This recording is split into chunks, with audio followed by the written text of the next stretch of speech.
안녕하세요. 책 한 권의 여유 쉼 하다입니다.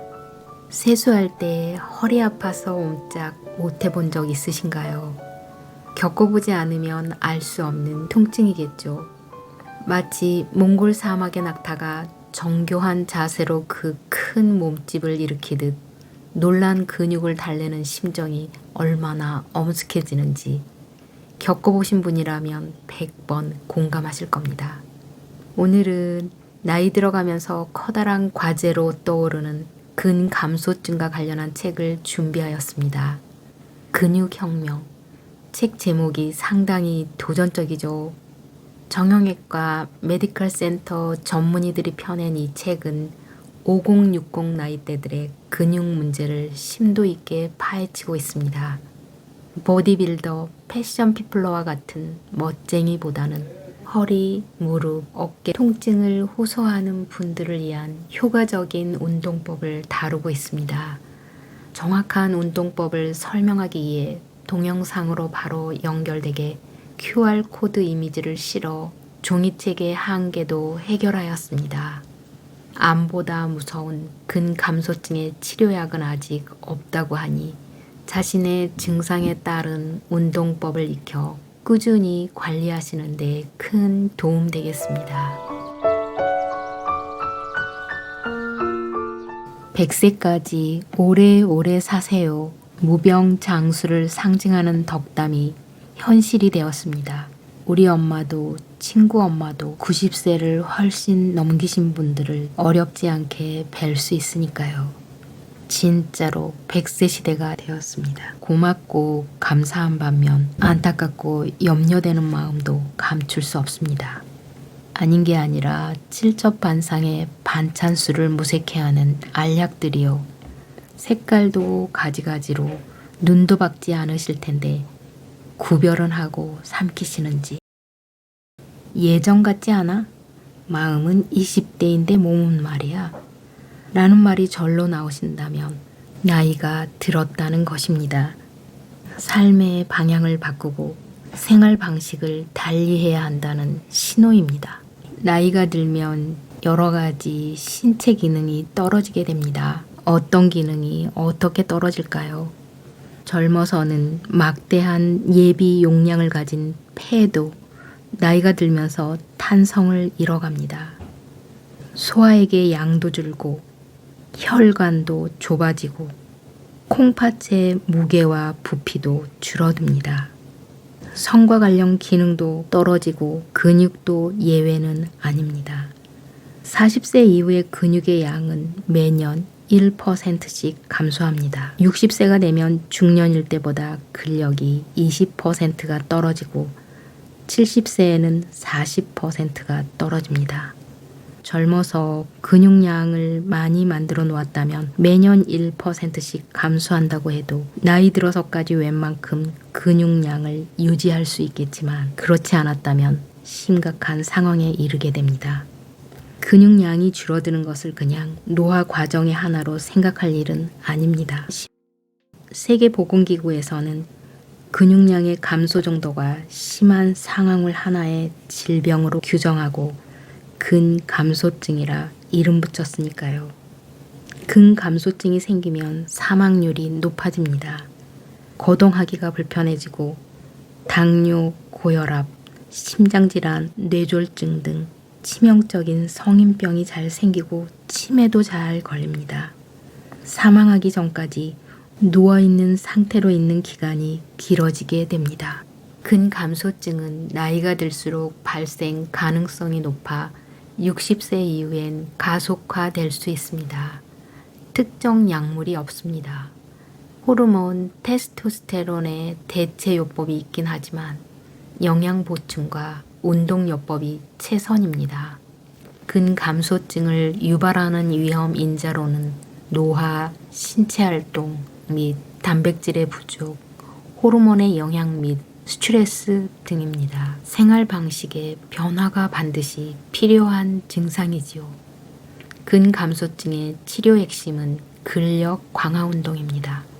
자전거 타기, 걷기, 수영, 등산 등 유산소 운동을 꾸준히 하시되 스쿼트, 데드리프트, 벤치프레스 등 짧은 시간에 집중할 수 있는 무산소 운동을 익혀 주 2, 3회 지속하기를 적극 추천합니다. 헬스장의 전문 트레이너의 도움이 아니어도 유튜브 상에 올라온 영상들에 큰 도움을 받을 수 있습니다. 그리고 영양 섭취가 중요한데 살코기, 생선, 계란, 유제품, 두부, 콩과 같은 식물성 단백질을 충분히 섭취하시고 충분한 수분과 비타민, 미네랄을 보충해야 합니다. 충분한 수면과 사회적 관계활동에 힘써야 하고요. 물론 지나친 음주와 흡연은 절제하셔야 합니다. 우리나라는 진료비가 비싸지 않기 때문에 병원 문턱이 낮습니다.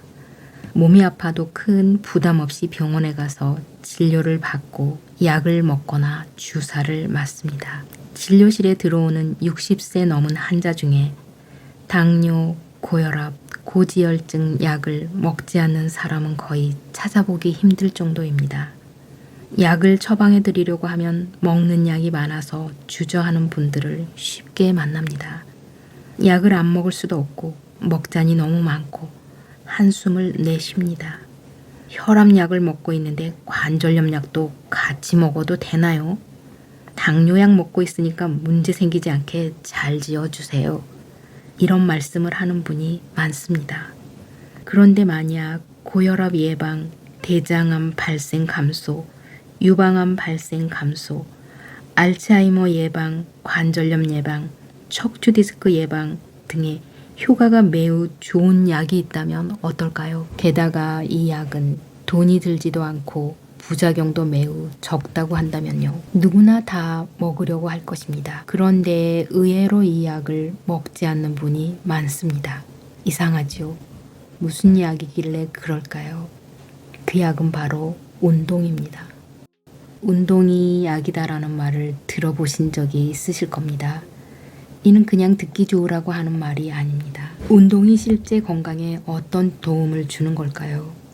운동이 가져오는 어마어마한 효과들은 수많은 연구들을 통해 잘 증명되어 있습니다. 운동은 유방암으로 인한 사망률과 재발률을 낮추고 대장암의 위험을 60%까지 낮춥니다. 알츠하이머로 진행될 수 있는 위험을 40%까지 낮추고 심장질환과 고혈압의 유병률을 40%까지 낮추고 뇌졸중의 위험을 27%까지 줄일 수 있습니다. 제2 당뇨를 치료하는 데 있어 약물 치료보다 2배의 효과가 있어 약물 치료의 비용과 비교하여 보았을 때 연간 1인당 200만 원 정도의 절약 효과가 있다고 합니다.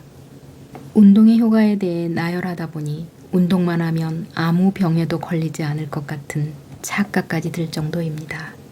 이처럼 운동은 만병통치의 약입니다. 그것도 부작용 없고 가격도 싼 최고의 약입니다. 그렇다고 아무 운동이나 해도 되는 것은 아닙니다. 병명에 따라 다 다른 약을 처방하듯이 운동도 마찬가지입니다. 진료를 하다 보면 무릎 관절이 아픈데 걷는 운동을 해야 하나요? 말아야 하나요? 혈압이 높은데 운동을 어느 정도 해야 할까요? 당뇨 환자인데 저녁에 운동해도 괜찮을까요? 천식이 있어서 많이 걸으면 숨이 차곤 하는데 운동을 하는 게 과연 좋은 건가요? 등의 질문을 받습니다. 그렇습니다. 무조건 하는 운동은 독이 됩니다. 고혈압 환자는 아침 운동을 피해야 하고 당뇨 환자는 저녁 운동을 피해야 합니다. 그러면 다시 운동을 할까 말까 고민하게 되는데 운동은 대부분 하지 않는 것보다 하는 것이 100번 좋습니다. 그래서 말씀드리는 것은 나이가 들수록 운동법을 배워야 한다는 것입니다. 올바르지 않은 자세로 하는 운동은 관절에 부담을 주게 되어 부상을 당할 우려가 있습니다. 갑작스럽게 운동의 강도나 빈도를 늘릴 경우 예기치 않은 부상을 당하게 됩니다. 자신에게 맞는 운동을 무리하지 않는 선에서 꾸준하게 하기 위해서는 스스로 올바른 운동법을 정확하게 배우는 것이 꼭 필요합니다. 왜 통증이 생기는 걸까요? 팔다리, 척추 등이 아픈 이유는 관절에 문제가 생겼거나 관절과 관절 사이에 근육에 문제가 생겼기 때문입니다. 관절은 인대, 힘줄, 연골, 신경 등으로 구성되어 있는데 연골에 손상이 생기고 염증이 발생하면 이때 발생하는 염증 물질들이 통증 신호를 보내게 됩니다. 그럼에도 불구하고 우리 몸은 스스로 치유하는 능력이 있기 때문에 어느 정도는 스스로 회복을 하게 됩니다. 관절의 연골이나 인대가 손상을 받은 상태에서 많은 힘이 가해지면 통증을 유발하게 되고 주변의 근육이 튼튼하면 관절로 가해지는 힘이 줄어들면서 통증을 줄여주는 효과가 있습니다. 염증을 줄이는 주사를 맞고 약물 치료를 병행하지만 무엇보다 관절을 지탱하는 근육 단련이 최고의 치료입니다. 어깨 통증도, 무릎 관절의 통증도, 허리 통증도 근육 운동을 지속적으로 해주면 힘줄의 병변이 치유가 되면서 통증이 줄어들게 됩니다. 여러 연구 결과를 보면 대개 근육 운동은 8에서 12주 정도 할 경우에 효과가 있는 것으로 알려져 있습니다. 운동에는 대개 스트레칭과 유산소 운동, 무산소 운동으로 나뉠 수 있습니다. 스트레칭은 그 자체만으로도 매우 중요한 하나의 운동입니다. 스트레칭을 통해 관절의 가동 범위를 증가시키면 관절의 부상을 줄일 수 있고 어떤 외부의 충격이 가해질 때 관절이 유연하고 가동 범위가 넓으면 외력을 잘 흡수할 수 있으므로 부상의 위험이 현저히 줄어드는 것입니다. 스트레칭은 근육의 긴장을 풀어주고 부드럽게 만들며 혈액순환을 증가시키는 효과가 있고 근육통을 완화시킵니다. 또한 근육이나 힘줄의 손상 후 치유에 도움이 되고 관절 운동에 파워를 향상시킵니다. 짧은 시간에 최대의 노력을 쏟는 격렬한 무산소 운동은 탄수화물을 에너지원으로 사용합니다. 반면 오랫동안 지속하게 되는 저강도 운동은 신체가 산소 공급을 기다리면서 충분한 에너지를 생산하는 전략을 취하게 됩니다. 주로 조깅, 줄넘기, 자전거 타기, 수영, 에어로빅 댄스 등은 유산소 운동으로 분류되고 역도나 웨이트 트레이닝과 같은 근육 강화 운동은 무산소 운동으로 분류가 됩니다. 그렇다고 한 운동에서 무산소나 유산소의 한 종류의 에너지 사용 형태만 발생하는 것은 아닙니다.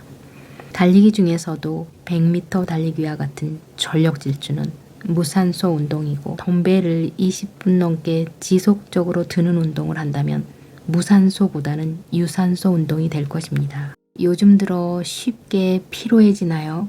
원래 저질 체력이셨다고요? 남들과 같이 산을 가도 금방 뒤처지고 똑같이 둘레길을 걸어도 쉬자는 말이 먼저 나오신다면 맞습니다. 체력이 약한 분들입니다. 그러면 체력을 구성하는 요소는 무엇일까요? 체력을 구성하는 주요 5가지 요소는 대부분 근육과 직간접적으로 연관이 되어 있습니다. 폐지구력, 근력, 근지구력, 신체 조성, 유연성 등인데 이것들은 다 근육의 양을 늘리고 근육의 지구력을 늘리고 근육의 유연성을 증가시키는 것이므로 체력에 직접적인 연관이 되는 것입니다. 지치지 않는 체력을 갖고 싶다면 몸에 좋다는 보신탕, 보약, 산해진미보다 꾸준한 근육 운동을 하는 것이 더 확실한 방법입니다.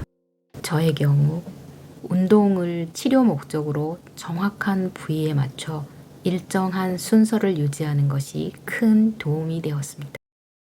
동영상을 보고 나름의 루틴을 짜서 일테면 잠자기 전 윗몸 일으키기와 다리 내리기 그리고 엉덩이 들기를 하였는데 깊은 숙면에도 도움이 되었습니다. 아침에 일어나서는 꼼지락꼼지락 몸을 풀고 옆구리 운동을 하였습니다.